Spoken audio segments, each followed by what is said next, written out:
Welcome to part 2 of the test.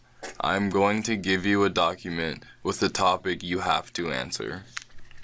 You will have to talk about the topic for 1 to 2 minutes. You have 1 minute to think about what you are going to say.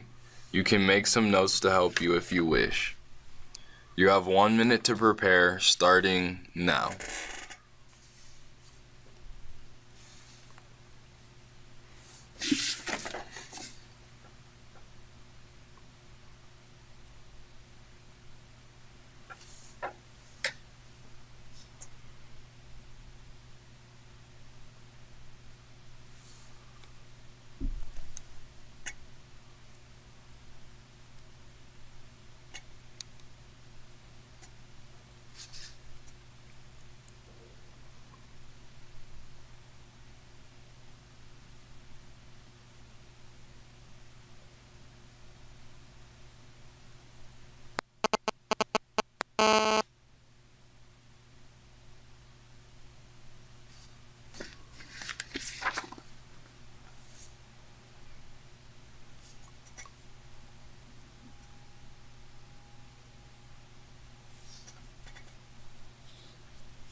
Okay, time's up. Please stop preparing. You now have 2 minutes to speak, starting now.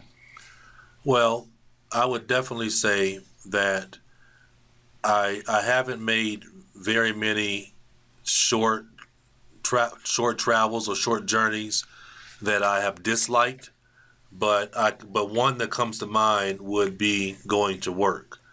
Actually, I don't live very far away from my work, but I have to go through a part of the town. I have to go through a part of the town that usually has a lot of traffic. So, I get up in the morning and, of course, have my breakfast and get ready to go. And I leave out from the house around 7:30 or 8 o'clock. And I have to travel up Colorado Boulevard to get to where I have to work.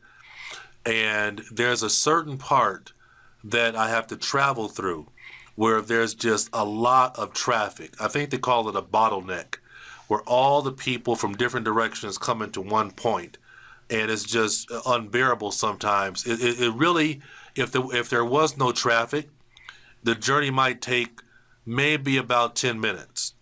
However, because there's so much traffic on this short journey to work, it takes about 45 minutes to get there, which is horrible. I have to do this about 5 or 6 days a week if I work on a Saturday. Saturday's not that bad though. It's usually Monday through Friday that's really, really bad. The main reasons why I don't like it at all is because, number one, of course, the traffic. And the people are very, very impatient when they're waiting in traffic. Everybody's angry and upset and blowing their horns. In addition to that, while I'm sitting for 45 minutes, I'm cooped up or stuck in a car. And so that can be very, very frustrating. So definitely traveling to work is the short journey that I really dislike the most. Okay, please stop. We now will move to part 3. I have a few follow-up questions related to the topic you just discussed. What is the impact of vehicles on people's lives? I think that there's some positive and negatives when it comes to vehicles in the lives of everyday citizens. Some of the negatives would be that people spend a lot of time cooped up in traffic, and they very often just waste 2 or 3 hours of their day going back and forth from work, staying in cars. Some of the positives about cars are that now you can travel from one state or one city to another city or one province to another province in a number of hours, whereas before you had cars, that would take a really long time, maybe a day or so. Do you think people will live further away from workplaces in the future?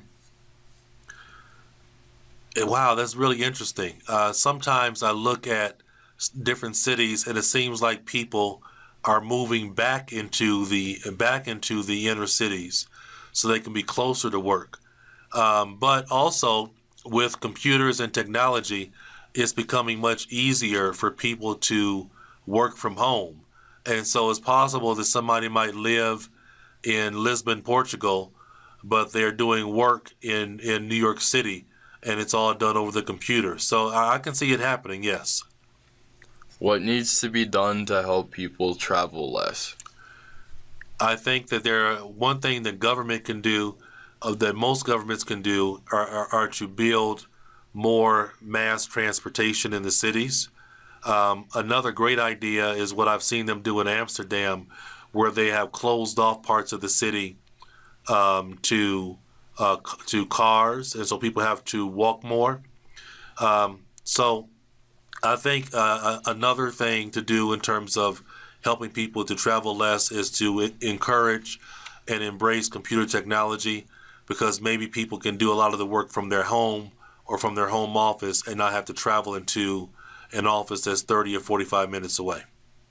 Thank you. That will conclude part 3. Thank you.